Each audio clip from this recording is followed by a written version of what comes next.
Are you sure you're doing your exercises correctly? This question might seem simple, yet it holds great importance. The essence of a successful workout is not just about sweating it out, but also about how you execute each exercise. A slight tweak in your form can make a world of difference, preventing injuries and optimizing your results. Today we're focusing on 4 exercises that are cornerstones in most fitness routines: squats, push-ups, lunges, and planks. These exercises are universally loved for their effectiveness, but also notorious for being performed incorrectly. A wrong twist here, a bad bend there, and you're either wasting your effort or risking an injury. We're here to guide you through these exercises and help you perfect your form. We'll share tips and insights to help you get the most out of your workouts, ensuring you're not just going through the motions, but truly working your muscles the right way. So stay with us as we dive into the first exercise, the squat. Squats are a staple in any fitness regimen, but are you doing them right? Let's break down the squat into simple steps. The first step is to stand tall with your feet hip-width apart. Your toes should be pointed slightly outward. This is your starting position. Now, imagine sitting down on an imaginary chair behind you. Lower your body as far as you can by pushing your hips back and bending your knees. Keep your chest up and your gaze forward. A common mistake that many people make is letting their knees go past their toes. This can put unnecessary strain on your knees and can lead to injury. To correct this, focus on sitting back into your squat, as if there's a chair behind you that you're trying to sit on. Another common mistake is not going low enough. The goal is to get your thighs as close to parallel with the floor as possible. If you're not going low enough, you're not fully engaging your glutes and hamstrings, which are the primary muscles targeted in a squat. Now, let's talk about the ascent. Push through your heels to stand back up. Keep your chest up and your core engaged.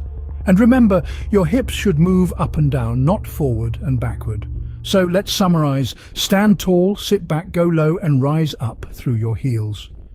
Remember, keep those knees in line with your toes and squat low. Push-ups. A simple yet effective exercise, but only if done correctly. Let's break down the push-up, shall we? The first step is your setup. Plant your hands firmly on the ground, slightly wider than shoulder width apart. Your fingers should be splayed out, providing a solid base. Next, extend your legs and position your feet together. Your body should form a straight line from your head to your heels. Remember, no sagging or arching your back. It's a common mistake, but it can lead to unnecessary strain and potential injury. Now, onto the execution. Lower your body until your chest is just a hair's breadth from the floor. Don't cheat yourself by not going low enough. Half push-ups may be easier, but they won't give you the full benefits of this exercise. Common blunder alert.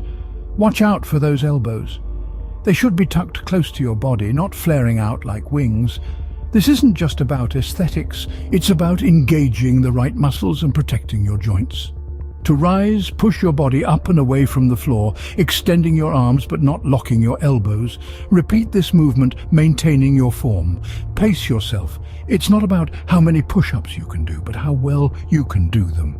So there you have it, the humble push-up in all its glory. Remember, form is key. Keep those elbows close to your body and remember, chest to the floor. Scene script. Lunges, great for your legs and glutes, but only if you're doing them right. Let's break down the lunge into its key components. Picture this. You're standing straight, feet hip-width apart. Now take a step forward with your right foot. This step should be big enough to keep your knee directly over your ankle when you bend it, but not so large that your left knee hits the floor. Now let's get into the crux of the lunge. Bend both knees and lower your body towards the floor. Your front knee should be bent at about a 90-degree angle, and your back knee should hover just above the ground. Your torso should remain upright, and your gaze should be straight ahead. One of the most common form mistakes in lunges is letting the front knee go past the toe. This can put unnecessary strain on your knee and potentially lead to injury. To avoid this, always ensure your knee is directly above your ankle, not in front of it. Another common mistake is not going low enough. This often happens when we're in a hurry or when we're not confident in our balance. However, To really reap the benefits of lunges, your back knee needs to nearly touch the ground. If balance is an issue, try doing your lunges next to a wall or other support until you feel more comfortable. Remember, keep that knee in line with your toe and drop that back knee low. Planks? A fantastic core workout, but are you holding it correctly? Let's dissect the plank, shall we? The plank is a simple yet powerful exercise that engages not only your core, but also your shoulders, arms, and glutes. But its effectiveness is highly dependent on your form. Start by placing your forearms on the ground, elbows aligned below your shoulders. Your arms should form a 90-degree angle. Extend your legs behind you, resting on the balls of your feet. Now, this is the first mistake I see quite often: sagging hips. Your body should be one straight line from your shoulders to your heels. If your hips dip, you're not fully engaging your core and putting unnecessary strain on your lower back. Another common error is craning your neck to look up or ahead. This puts undue strain on your neck and disrupts the alignment of your spine. Instead, keep your gaze downwards, focusing on a spot on the floor about a foot beyond your hands. This will help you maintain a neutral neck and spine. Remember, it's not about how long you can hold a plank, but how well you can hold it. Quality always trumps quantity. If you find maintaining correct form difficult, it's better to hold a shorter plank with proper form than a longer one with poor form. So the next time you're planking, keep these tips in mind. Keep those hips in line with your body and gaze at the floor.